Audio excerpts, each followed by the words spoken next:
Mm.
Hola, ¿cómo están?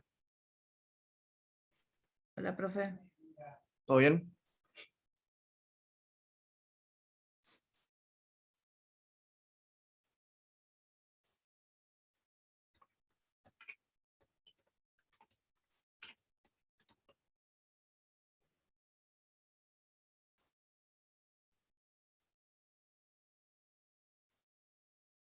¿Me escuchan bien? Sí, se escucha. Perfecto. Bueno, buenas tardes, disculpen la demora. Eh, Espero que hayan pasado un buen día del estudiante y lo reemplazo hoy a Santiago, que no podía tomar la clase de hoy, así que esta sería mi última clase de las unidades 6 y 7. La semana que viene van a tener dos clases con Santiago, tanto martes como miércoles. Así que vamos a repasar algunas cositas que quedaron de intervención federal de la clase anterior, garantía federal e intervención federal. Vamos a hacer alguna breve referencia a la cuestión del régimen municipal y de la Ciudad Autónoma de Buenos Aires, pero muy breve. Y vamos a hacer, yo les había prometido algún listadito de cuestiones del federalismo que se modificaron con la reforma del 94, que me parece un punto bastante importante, más allá de que eso también lo ven en la unidad 4, porque generalmente en la unidad 4, cuando se da poder constituyente y se da la historia de las reformas, se suele hablar de todas las grandes modificaciones que hubo en la reforma del 94, muchas de las cuales tienen que ver con el federalismo, directa o indirectamente. ¿Sí? Antes de arrancar, no, somos pocos hoy, ¿no? 21. Bueno. Eh, ¿Quieren hacerme alguna pregunta de lo que charlamos la clase anterior vinculado con intervención federal? Yo les voy a compartir de vuelta el PowerPoint, que igual lo tienen, como siempre les digo, está cargado en el campus, pero bueno, si a ustedes les sirve para poder ir siguiendo, lo compartimos. Díganme si lo ven.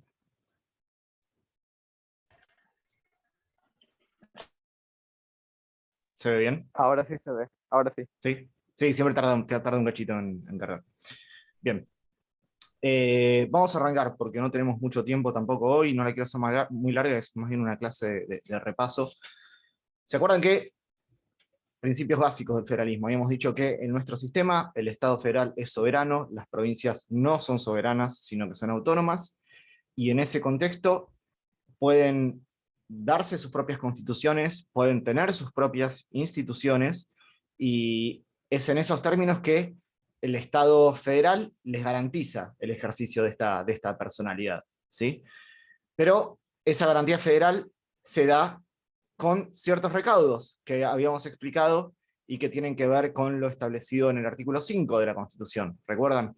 Para poder dictar sus provincias, las constituciones tienen que respetar la forma representativa y republicana de gobierno, tienen que respetar los principios, declaraciones y garantías de la Constitución Nacional, y tienen que asegurar tres cosas: su justicia, yo digo, en todo caso, poder judicial, el régimen municipal y la educación primaria. ¿Sí?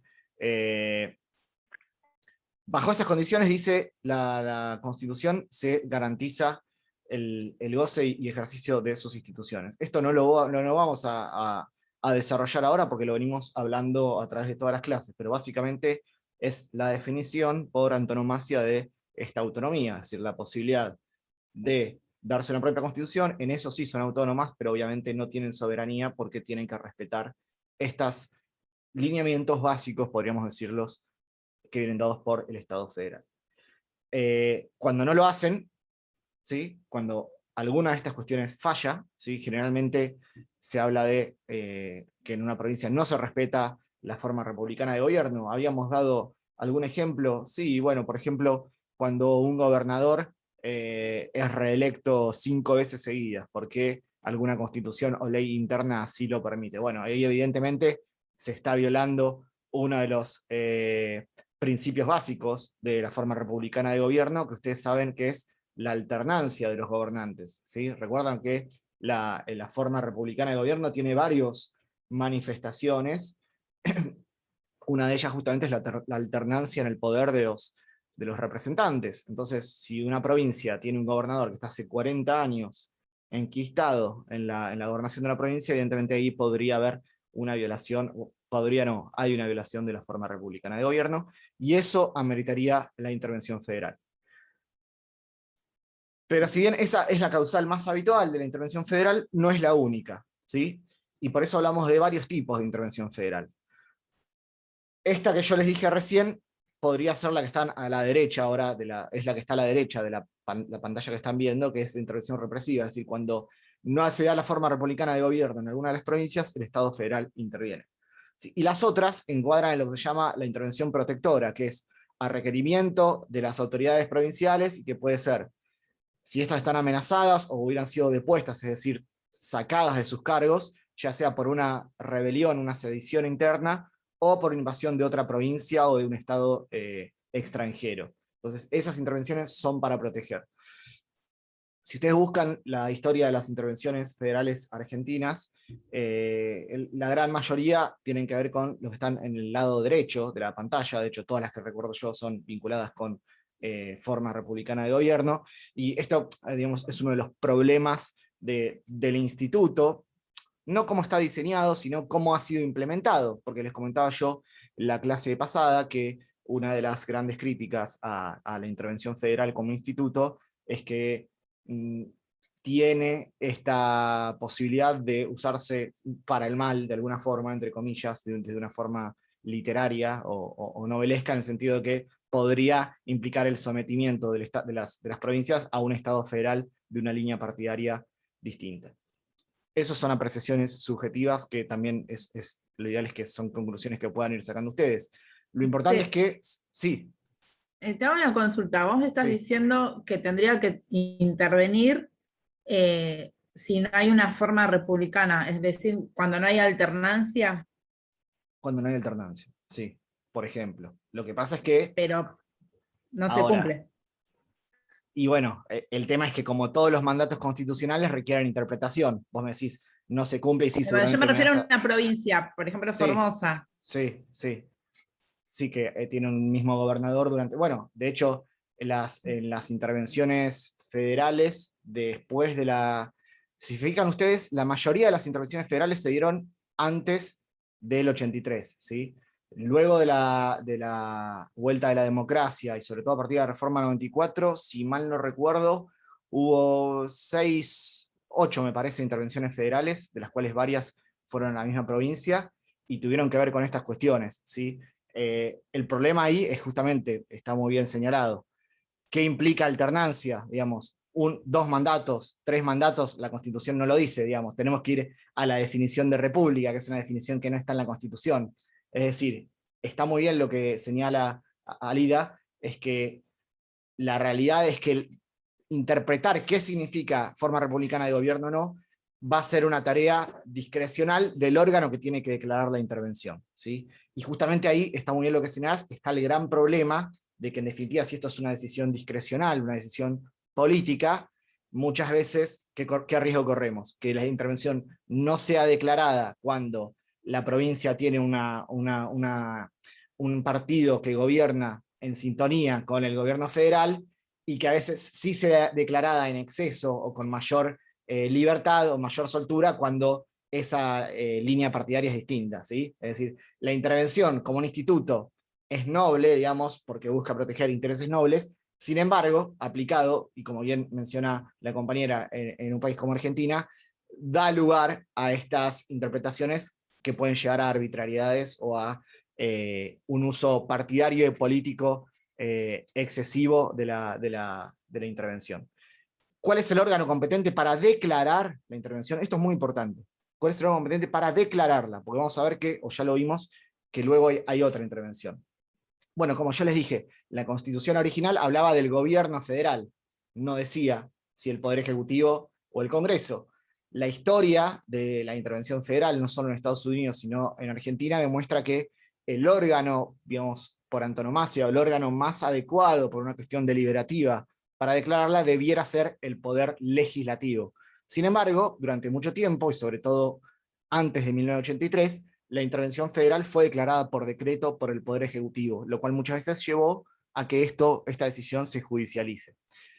Esta discusión queda zanjada en la reforma del 94, que a través de los artículos 75, inciso 31, y 99, inciso 20, queda claro que, o deja claro que el órgano competente para declarar la intervención es el Congreso, y que el presidente o presidenta solo puede hacerlo en caso de receso del Congreso y además debe convocarlo simultáneamente para su tratamiento. Esto también es muy importante. Sí, Una pregunta, discúlpeme. sí, ¿El sí. presidente podría enviar al Congreso lo que usted dice para que lo haga, digamos, para darle más respaldo al gobierno en general? No hablo de... No es una una cuestión persona. no es una cuestión de respaldo, es una cuestión de validez de la intervención. O sea, hay, por ejemplo, Sí, a eso me refiero. una invasión en una provincia, ¿sí? Y pasa en enero, cuando el Congreso está de receso, ¿sí? O en febrero. El presidente recibe el pedido, ¿sí? De la provincia. Estamos hablando acá de una intervención que sería protectora. Bueno, tiene que analizar el pedido. ¿Puede declarar la intervención? Sí, excepcionalmente puede hacerlo, pero el mismo acto que lo declara, el mismo decreto, tiene que llamar al Congreso a una sesión especial para que, a una sesión extraordinaria para que el Congreso se expida sobre la validez o invalidez de esa intervención, o que la ratifique o la deje sin efecto de alguna forma, ¿sí? ¿Se entiende? Si no, la intervención va a ser inconstitucional. Ahora, me adelanto a algo que iba a decir después, pero lo digo ahora. ¿Quién es el que revisa que esa intervención, si la dicta el presidente y no llama al Congreso, sea constitucional o no? ¿Se acuerdan? En nuestro sistema, esto está, lo vamos a ver mejor en la segunda parte, pero si vieron supremacía y control, ¿quién ejerce el control de constitucionalidad en nuestro sistema? El Poder Judicial. El Poder Judicial, ¿sí? Entonces, imaginemos que en el caso que menciona Lautaro, el presidente decreta la intervención, pero no convoca simultáneamente al Congreso, alguien podría iniciar un proceso, digamos, un proceso judicial, impugnando esta decisión, y esa decisión tendría que ser analizada por el Poder Judicial de la Nación, en su caso por un juez de primera instancia, luego en todo caso por la Corte Suprema de Justicia, y lo que puede analizar la Corte es si esa intervención estuvo bien o mal declarada, y lo que voy a decir ahora es importante, pero únicamente respecto al órgano que la declaró, ¿sí? Al procedimiento por el cual se declaró. Lo que no puede el Poder Judicial es revisar cuáles fueron las razones, ¿sí? Esta discusión que estábamos teniendo recién con Alida respecto a la forma republicana de gobierno, ¿no? Eso no lo puede analizar el Poder Judicial, no puede decir, che, en este caso sí había forma republicana de gobierno, así que está mal declarada. Esa es una decisión discrecional del órgano que declara la intervención federal. Paso en limpio. Se los voy a formular como pregunta. ¿Es revisable judicialmente la intervención federal? Sí, es revisable, pero únicamente respecto al procedimiento y al órgano que la decreta. No es revisable respecto a las razones que dieron origen a la intervención. ¿Se entiende? ¿Sí? Bien. Sí, se entiende, profe. Lo que ustedes tienen que conocer también... ¿Podés repetir? Porque no entendí. Yo no lo entendí. Bien, hay muchos, cuando nosotros hablamos de intervención federal, de estado de sitio, de leyes que crean, suponete, impuestos, de leyes que reglamentan las elecciones, de todas las decisiones políticas, ¿sí? De un Estado, muchas veces se discute, y esto está en la unidad 3, si esas decisiones pueden ser sometidas o no al control de constitucionalidad, ¿sí? Esa es una discusión muy importante en el derecho constitucional, porque hay unos que dicen, che, si los jueces pueden controlar todo, al final esto es un gobierno de los jueces, pues los jueces pueden decir que si todo está bien o está mal, y se pueden meter en las razones de la política, ¿sí? Y otros que dicen, che, no, los jueces tienen que poder controlar todo, porque si no, el Poder Ejecutivo y el Legislativo hacen lo que quieren, ¿sí? Entonces, esa es la famosa discusión entre las cuestiones políticas no justiciables, no sé si escucharon hablar de esto alguna vez. Entonces, ¿qué cuestiones pueden revisar los jueces y las juezas a ver si son constitucionales o no? Hay algunos que dicen que pueden revisar casi todo, otros dicen que no pueden revisar casi nada, y hay algunas posturas intermedias, ¿sí? Entonces, sobre todo los temas que vamos a ir viendo a lo largo de la materia, que son temas políticos, como esta, la intervención federal, es un acto político, siempre se discute. ¿Pueden revisar los jueces la constitucionalidad de esto? ¿Por qué? Porque en otros casos la discusión es más sencilla, digamos, si nosotros hablamos, ¿pueden revisar la constitucionalidad de una ley común? La ley de estupefacientes, ponele, bueno, ahí no tenemos duda que sí la pueden revisar, y de hecho lo han revisado a lo largo del tiempo. Pero el tema se pone más espinoso cuando estamos hablando de un acto que no es meramente legislativo, sino que es político. Entonces, fíjate, te llevo esa discusión al caso concreto. Si los jueces pudieran revisar todo lo que tiene que ver con una intervención, incluyendo las razones que dieron lugar a ella, en definitiva, el Poder Ejecutivo y el Legislativo, sobre todo el Legislativo, no tendrían casi poder de decisión, porque en definitiva, todas sus decisiones en estos temas, que la Constitución expresamente les dice que, che, la tienen que tomar ustedes, quedarían supeditados a que un juez diga o no que es constitucional, ¿sí? Y por otro lado, si nosotros tomáramos la otra postura extrema y dijéramos, los jueces no pueden revisar nunca este tipo de decisiones, estaría el presidente dictando decretos a troche y moche, interviniendo en todas las provincias, como pasó durante muchas etapas de la historia argentina, sin que nadie controle esa constitucionalidad. ¿Entendés ahora cuál es la discusión sobre ir para un lado o por el otro? Entonces llegamos a una solución intermedia. Llegamos a una solución intermedia. ¿Pueden controlar? Sí, pero no pueden controlar todos los aspectos de este acto político. Únicamente pueden controlar que sea el órgano adecuado para declararla, concretamente, que sea el Congreso en épocas donde el Congreso está sesionando, o que si fue el Ejecutivo, en épocas donde el Congreso no está sesionando, el Ejecutivo lo haya convocado expresamente a una sesión para que se trate la cuestión.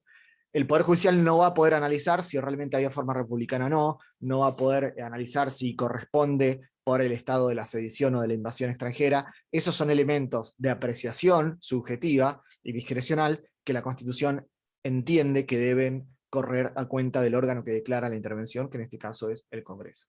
Lo que ustedes tienen que tener bien claro es, ¿qué es lo que pasa? Bueno, se declara la intervención. ¿Qué pasa en los hechos? Digamos, porque acá digamos, estamos hablando medio sobre el aire, de intervención sí, intervención no, pero ¿qué pasa en los hechos? Bueno, ¿qué pasa en los hechos? Va a depender mucho de cuál sea el poder del Estado provincial que se intervenga. Al igual que el poder que el Estado federal, los poderes provinciales o los estados provinciales tienen 3 poderes constituidos: una legislatura, una gobernación, el ejecutivo, y un poder judicial. La intervención federal puede ser declarada sobre una, sobre 2 o sobre los 3 poderes del Estado provincial. Lo repito, la intervención federal puede ser declarado tanto sobre uno de los poderes del Estado intervenido, sobre 2 o sobre todos.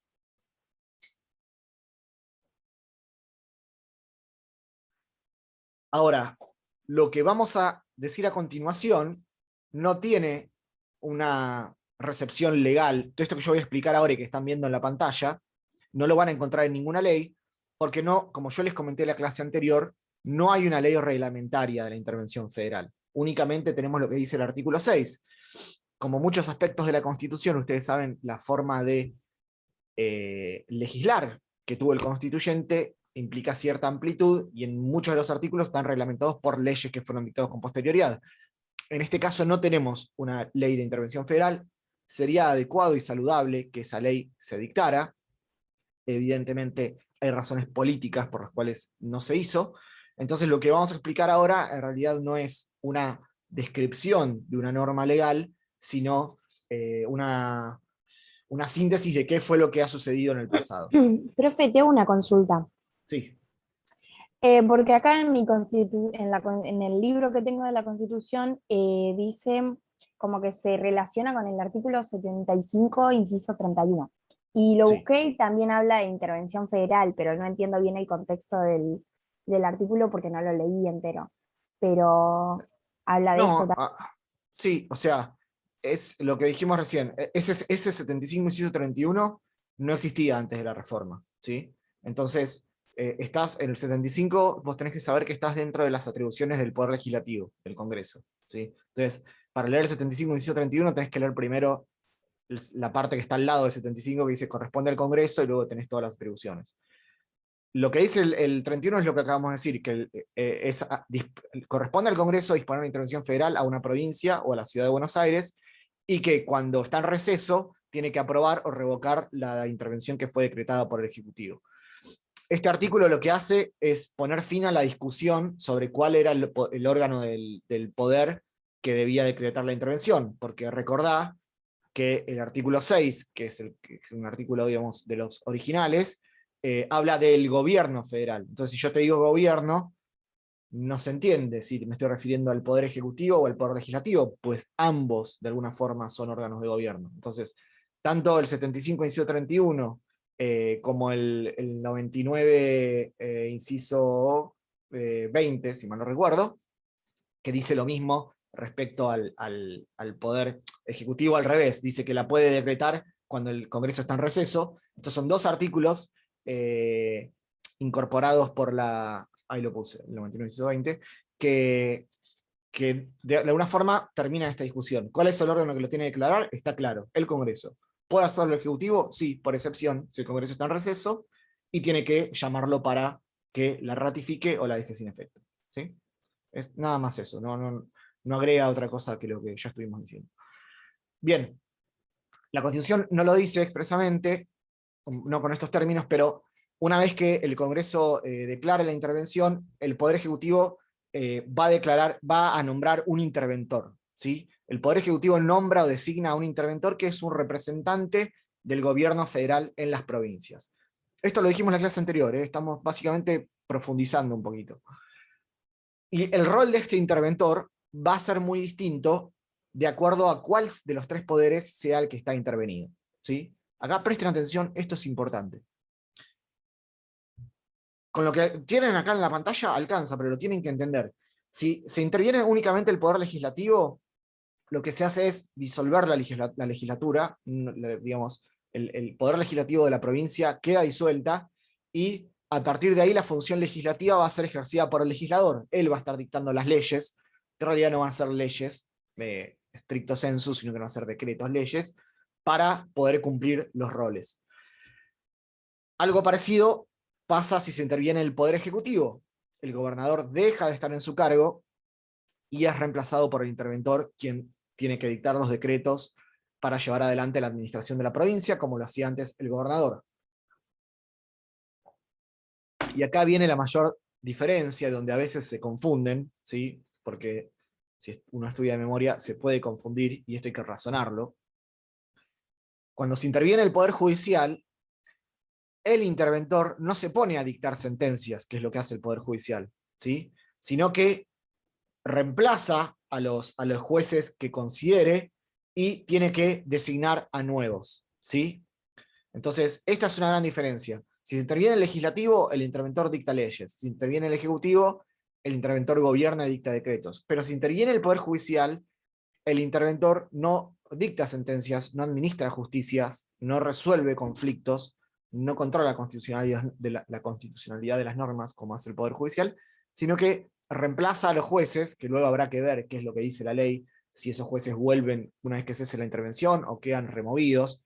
Eso me imagino que es una pregunta que está rondando en la cabeza de ustedes. ¿Qué es lo que sucede después? Bueno, va a depender qué es lo que diga la ley, no se los puedo decir en abstracto, pero lo importante es esto, saber que el interventor no suplanta a los jueces con su propia persona, sino que reorganiza al Poder Judicial. ¿Está claro? Esto es lo que tienen que saber sobre la intervención federal, no mucho más. Digamos, pueden leer la historia de la intervención federal, ver cómo cambió el instituto, sobre todo luego de la vuelta a la democracia, y particularmente luego de la reforma del 94. Es un instituto que fue utilizado muchísimas veces antes de 1983, sobre todo en el siglo XIX, muchas veces con fines políticos, casi siempre por el Poder Ejecutivo, pero ahora el panorama se ha modificado, entonces tienen que tener en claro para qué sirve, cómo se vincula con el artículo 5, quién la decreta, y cuáles son los efectos que tienen respecto a cada uno de los poderes. ¿Sí? Es eso, no es muchísimo. Son esas cuestiones concretas. Bien, perdón, ¿alguna pregunta sobre lo que dijimos recién? ¿Quedó más o menos claro? ¿Sí? Sí, se Sí, entendió. profe. Buenísimo. Cualquier duda que tengan me pueden escribir. Yo sé que seguramente la semana que viene, más cerca del examen, me van a escribir todos, con dudas cuando se puedan leer en serio, pero bueno, queda abierto ese canal, ¿sí? Del campus, para hacer las consultas que quieran, porque por ahí ahora uno no tiene la duda, pero después se pone a leer y realmente ahí surge la pregunta o la cosa que no se entiende. Así que si tienen dudas sobre estas unidades 6 y 7, queda abiertas. Les comentó ayer, ayer tuve una clase con, ayer no, antes de ayer, con Fabián, ¿no? El examen va a ser, es un multiple choice presencial a las, si mal no recuerdo, a las 19 o 18, pero ya está decidido. Sí, profe, Sí, nos no. contó. Sí, no. Bien. No van a tener mayor problema con lo que venimos explicando en estos temas. Profe, Sí. dijo a las 6 de la tarde el doctor Santos. Perfecto, sí, estoy buscando ahora. Sí, estoy buscando en el chat. Sí, así es. De todas formas, la semana que viene van a tener clase con Santiago y con Fabián. ¿Sí? Sí, jueves 30 de 18 a 19. Después vamos a ver cuántas preguntas son específicamente, pero probablemente sean 10 preguntas de elección múltiple. Vamos a ver ahora brevemente a mencionar los artículos 5 y 123 de la Constitución que tienen que ver con el régimen municipal. ¿Sí? El fundamento normativo del régimen municipal es constitucional, ¿sí? Tanto los artículos 5 como 123, la Constitución reconoce este régimen, que es una imposición a las provincias, ¿se acuerdan? Porque justamente asegurar el régimen municipal, como venimos diciendo hasta acá, es uno de los elementos o uno de los requisitos que las provincias tienen que cumplir para que el Estado federal les garantice sus instituciones. Como el artículo 123 de la Constitución, vamos a leerlo ya que estamos. Esperen que se me compartió acá cualquier cosa.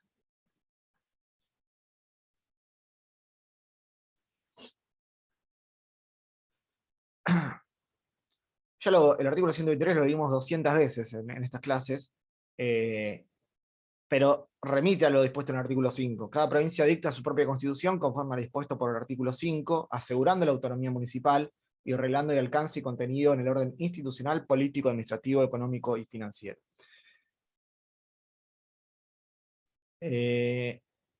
Como justamente este 123 hace alusión a la autonomía municipal, la doctrina discutió mucho tiempo si se trataba de entidades que más allá de los municipios, ¿no? De su autarquía, de su posibilidad de autoadministrarse, tienen realmente atributos de autonomía, ¿sí? Tradicionalmente, tanto la Corte como la doctrina decían que, si bien es cierto que el régimen municipal está impuesto por el artículo 5, los municipios no eran entidades autónomas, sino autárquicas. Sin embargo, ustedes van a encontrar, y sobre todo a partir de la reforma del 94, que algunos autores sostienen que se trata de entidades autónomas. Esa discusión, digamos, no importa que ustedes sepan si son autárquicas o autónomas, porque realmente es una cuestión que está discutida.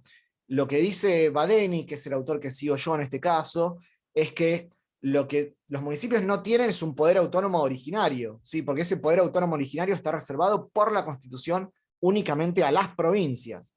Es decir, que solo tienen una autonomía derivada. ¿Una autonomía derivada de quién? Bueno, de la Constitución y de las constituciones provinciales y de las legislaturas de cada provincia, ¿sí? Entonces, van a tener un poder autónomo únicamente en el marco de lo que cada provincia les establezca. ¿Qué es lo que tienen que saber del régimen municipal? Que básicamente con los recursos que cada municipio está autorizado a recaudar, es decir, impuestos, tasas, contribuciones, los municipios asumen y pueden asumir la administración de estas materias que tienen que ver con los habitantes de la comuna y que no afectan los intereses provinciales. Es decir, todos sabemos las cuestiones que tienen que ver con la vialidad, con la educación, con la seguridad comunal, con los códigos de faltas vinculados con la higiene y seguridad urbana, la posibilidad de poner infracciones de tránsito o juzgados de faltas, etc. Esas son todas atribuciones municipales. Por supuesto que los municipios no pueden ser desconocidos y si bien tienen jerarquía constitucional, porque los artículos 5 y 123 lo reconocen, tienen que ustedes saber que no tienen la misma autonomía que tienen las provincias, ¿sí? Esa es la principal cuestión. Tienen una autonomía únicamente derivada en el marco de lo que las propias provincias les establezcan o les den a través de sus constituciones provinciales y sus leyes internas.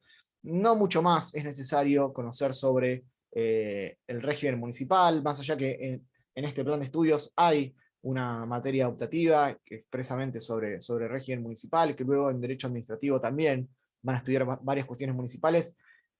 A los efectos de esta materia y de este examen, tienen que conocer el artículo 5, que ya lo repasamos, y el 123, que ya los repasamos, y entender qué es lo que pueden hacer los municipios y cuál es la importancia de que estén asegurados. Profe, Sí. discúlpame. ¿Qué significa cuando en el PowerPoint anterior decía que no son sujetos directos de la relación? No son sujetos directos de la relación federal. Lo que significa eso es que no tienen una relación directa con el Estado federal, ¿sí? Quien se relaciona con el Estado federal al momento de distribuir competencias, de ejercerlas en forma concurrente, o excluyente, o privativa, o prohibida, todo lo que vimos en las clases anteriores vinculadas con el artículo 121, este reparto de competencias que existe entre el Estado federal y los estados provinciales, no incluye a los municipios, ¿sí? El municipio no se relaciona en forma directa con el Estado federal soberano, sino que únicamente lo hace a través de las provincias. Eso significa que no son sujetos directos de la relación federal. Con la aclaración, sí, con la aclaración de que acá lo que yo estoy haciendo es interpretar la frase de Jiménez, ¿sí? No es una frase mía, sino es una frase del doctor Jiménez. Yo la estoy interpretando, seguramente él la va a poder explicar mucho mejor, pero eso es lo que quiere decir de alguna forma. ¿Se entendió un poco mejor? Sí, se entendió. Bien. ¿Qué pasa con la Ciudad Autónoma de Buenos Aires? Antes de la reforma del 94, esto lo vamos a ver rápido porque quiero mencionarles las reformas importantes en materia de federalismo, aunque esta justamente es una de ellas. Antes de la reforma del 94, la Constitución no hacía una referencia a la Ciudad de Buenos Aires, ¿sí? El artículo 3, la versión original, disponía que estábamos hablando de una confederación en ese momento, ¿se acuerdan? Que Buenos Aires era la ciudad capital de la confederación donde tenía su asiento el gobierno federal. Esto con la reforma de 1860 es dejado sin efecto, y tenemos el artículo 3 actual, que dice que el gobierno federal va a residir en la ciudad que por ley especial del Congreso se declare capital de la República. Esa ley especial que menciona el artículo 3 es la ley número 1029 del año 1880. Entonces, en ese año la legislatura de la provincia de Buenos Aires cedió una parte de su territorio, la ciudad de Buenos Aires, para que pase a ser la capital de la República, lo que de alguna forma puso fin a un montón de conflictos que se venían suscitando entre las autoridades nacionales y las autoridades de la provincia de Buenos Aires, porque había una superposición de atribuciones, ya que ambos tenían su residencia efectiva en la ciudad. Si bien es cierto que la ciudad no estuvo mencionada en la Constitución, sí no podemos dejar de reconocer que tuvo una posición jurídica constitucional especial por haber sido declarada capital ya en 1880. Y de alguna forma esto la beneficiaba de alguna manera. Sobre el régimen de la Ciudad Autónoma de Buenos Aires no es necesario decir mucho más. Es cierto que no alcanza la categoría de provincia, sin embargo, fíjense que puede ser intervenida como si fuera una provincia, tiene sus propios representantes en el Congreso como si fuera una provincia. Entonces, en muchos de los aspectos de la vida institucional del federalismo argentino, se cuenta como si fuera una provincia, un distrito más, porque de hecho lo es un distrito, aunque no sea una provincia. Para terminar la clase, no les quiero dejar de mencionar y pasar en limpio todas cosas que ya saben, porque las fueron viendo a lo largo de las clases, pero que me parece un buen resumen de cuáles fueron las incorporaciones o las modificaciones de la reforma del 94 en materia de federalismo.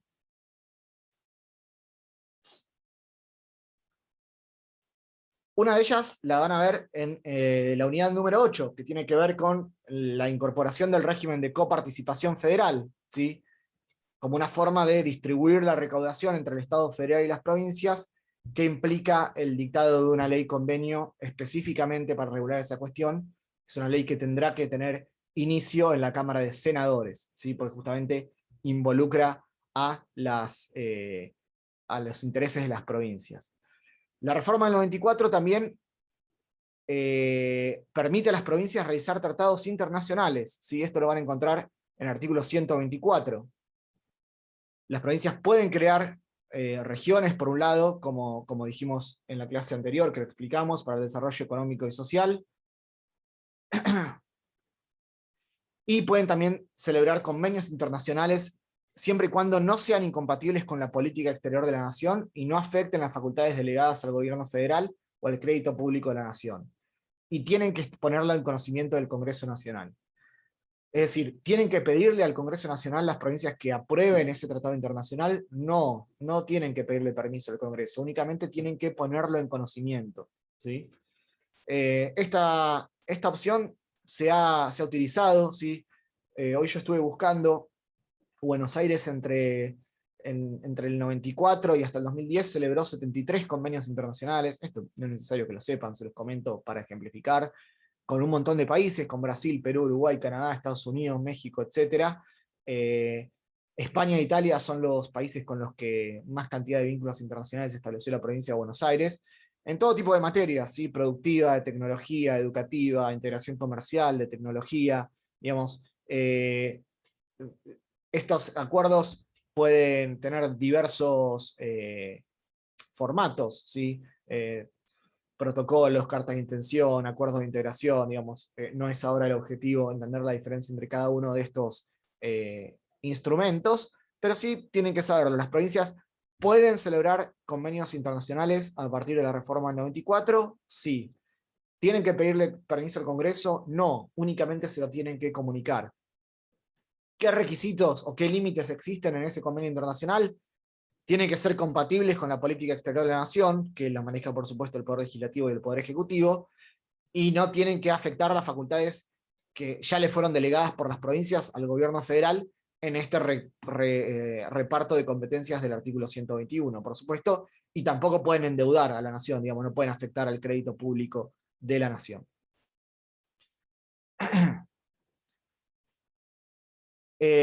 Otra de las reformas, sí, Ivana.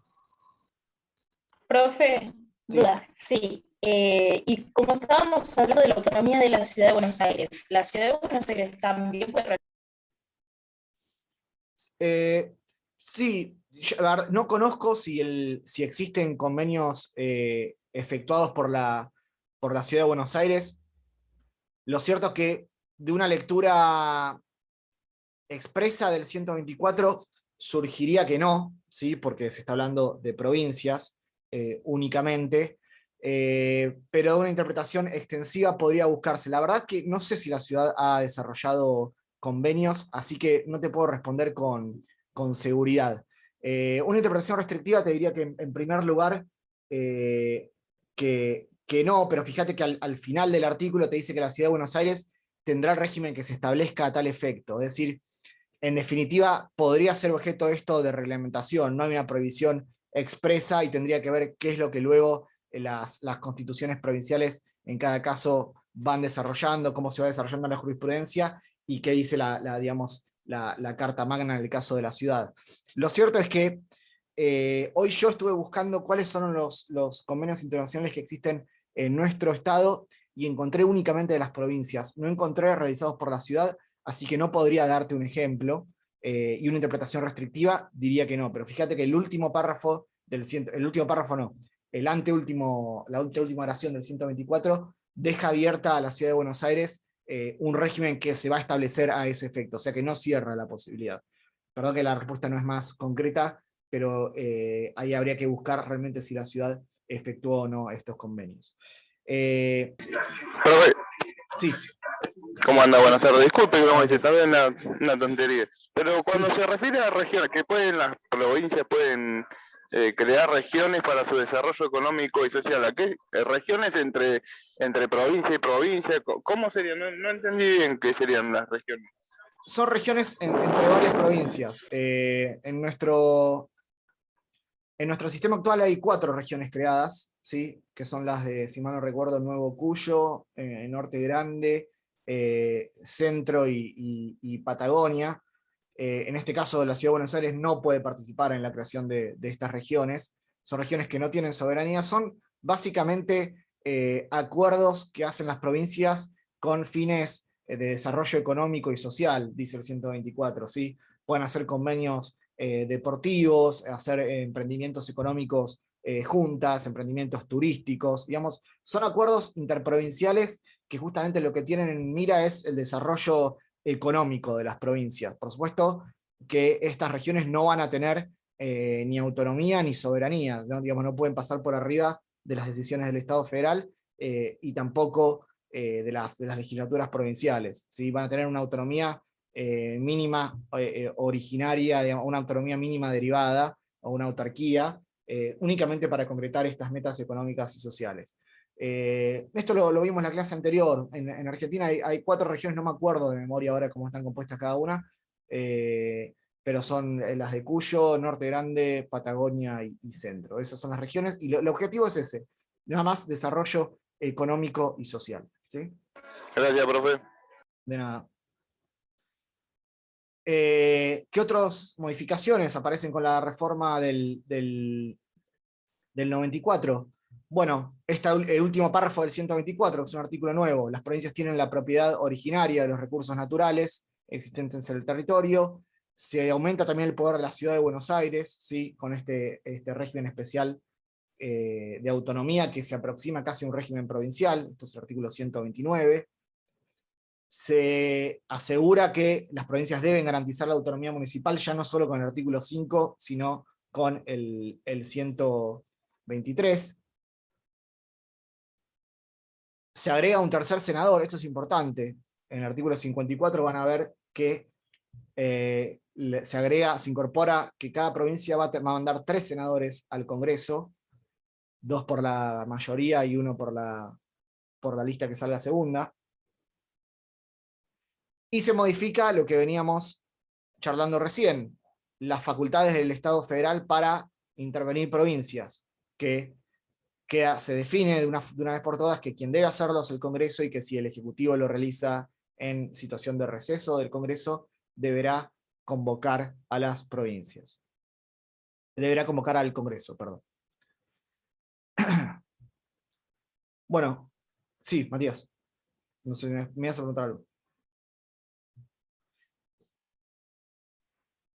Bueno. ¿Qué es lo más importante de estas 4 clases que tuvimos de federalismo? El Estado federal tiene la soberanía, ¿sí? Los Estados miembros tienen cierto grado de autonomía.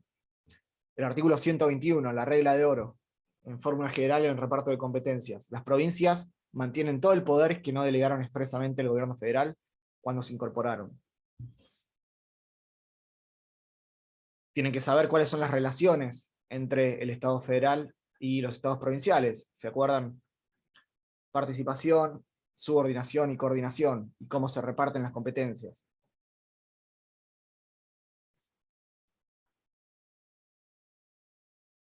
Tienen que saber qué es lo que pueden hacer las provincias, qué implica esto del federalismo, la descentralización del poder respecto al territorio. Recuerdan en la primera clase cuando empezamos, el federalismo como una forma de Estado en relación al territorio, ¿sí?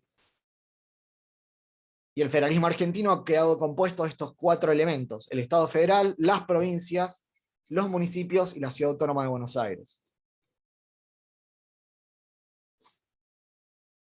En caso de conflictos en alcance de los límites de cada provincia, eso lo va a resolver la Corte Suprema de Justicia de la Nación. Una cosa que quedó pendiente, cuando hablamos de intervención federal, ¿se acuerdan que yo les dije que el Poder Ejecutivo podía designar un interventor?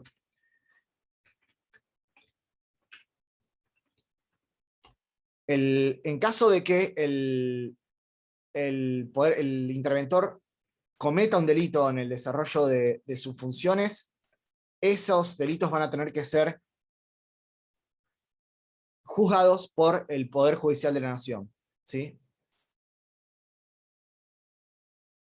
Miren, recién entré a la página de la Ciudad de Buenos Aires porque no quería dejar de responder lo que había preguntado Ivana. Ustedes van a buenosaires.gov.ar, hay una sección que se llama Internacionales y Cooperación, y hay una lista de acuerdos bilaterales internacionales realizados por la Ciudad de Buenos Aires con otras provincias, pero también con estados extranjeros. ¿Sí? Hay con Curitiba, Brasil, con Montreal, Canadá, con Helsinki, Jakarta, Dallas. Digamos, hay cartas de intenciones, memorandos entre el gobierno de la Ciudad Autónoma de Buenos Aires y distintos gobiernos extranjeros. Así que, Ivana, no queda eso en el tintero, si bien una interpretación restrictiva del artículo 124 habla únicamente de las provincias y no menciona a Buenos Aires, lo cierto es que la Ciudad Autónoma sí ha desarrollado convenios internacionales con los mismos alcances del 124. ¿Sí? No sé si por lo menos queda eso que había quedado pendiente, lo podemos agregar ahora. Bueno, quedamos abiertos en contacto. Esperen un segundo porque tengo un audio de Fabián Rickert y quiero escucharlo, ¿sí? Si me aguardan, lo quiero escuchar antes de cortar la clase porque por ahí me está dando alguna indicación. Ya estamos, y ya cortamos.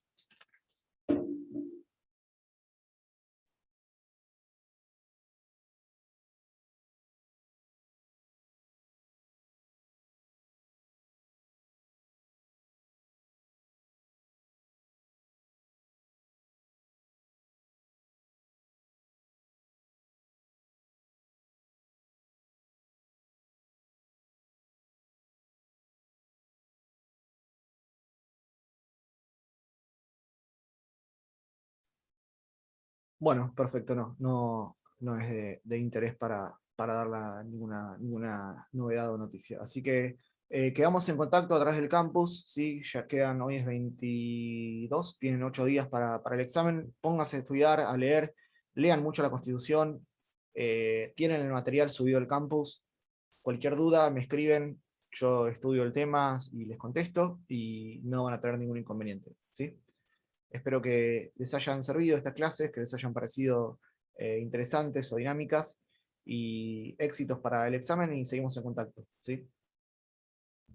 Chao, Gracias, profe. profe. Chau, chau. Profe. Gracias.